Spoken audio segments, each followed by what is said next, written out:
నేను ఇంతకుముందు చెప్పింది మల్లాది వెంకటకృష్ణమూర్తి గారు లేకపోతే ఎండమూరి గారు కానీ త్రినేత్రుడు అనే నవలకు సంబంధించిన దాంట్లో ఒక పాయింట్ టచ్ చేశా.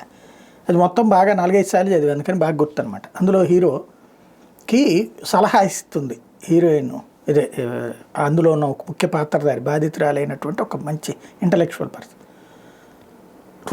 ఇక్కడ నీ జేబులో 100 రూపాయలు ఉంది, నువ్వు టిఫిన్ చేయాలనుకుంటే ఎక్కడ చేస్తావు అంటే రోడ్డు పక్కన బండి దగ్గర 10 రూపాయలు, మిగతా 90 దాచుకుంటా అంటే అదే తప్పు. నువ్వు ఎదగాలి అనుకునేటటువంటి వాడు మంచి రెస్టారెంట్ దగ్గరికి వెళ్ళి 90 రూపాయలు పెట్టి టీ తాగు, అక్కడ నీకు పెద్దవాళ్ళు కనబడతారు. డబ్బులు బాగా సంపాదించేసి ఏం చేసుకోవాలో అర్థం కాక తిప్పలు పడేవాడు ఉంటాడు అక్కడ.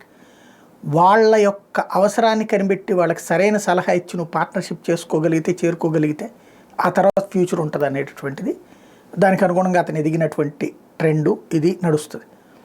అట్లాగే ఇప్పుడు అమెరికా అధ్యక్షుడు ట్రంప్తో బాగా స్నేహం ఎలన్ మాస్క్.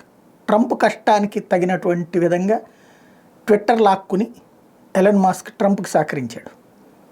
దాని ఫలితం ఇవాళ రిటర్న్స్ వస్తున్నాయి. ఎట్లాగా ఇటలీ ప్రధానమంత్రి ట్రంప్ను కలవడానికి వచ్చింది, కొత్తగా రేపు మాపు ప్రమాణ స్వీకారం చేయబోతున్నాడు కదా 20న. కాబట్టి ట్రంప్ మనోడికి ఏదైనా చేయమన్నాడు. వెంటనే ఈ ఏదైతే స్టార్ ఉంది కదా వీళ్ళ చేతుల్లో,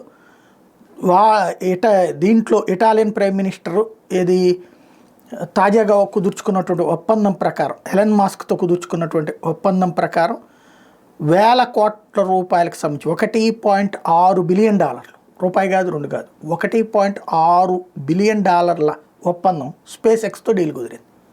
అంటే పెద్దవాళ్ళ స్నేహాలు ఈ విధంగా ఉపయోగపడుతుందన్నమాట.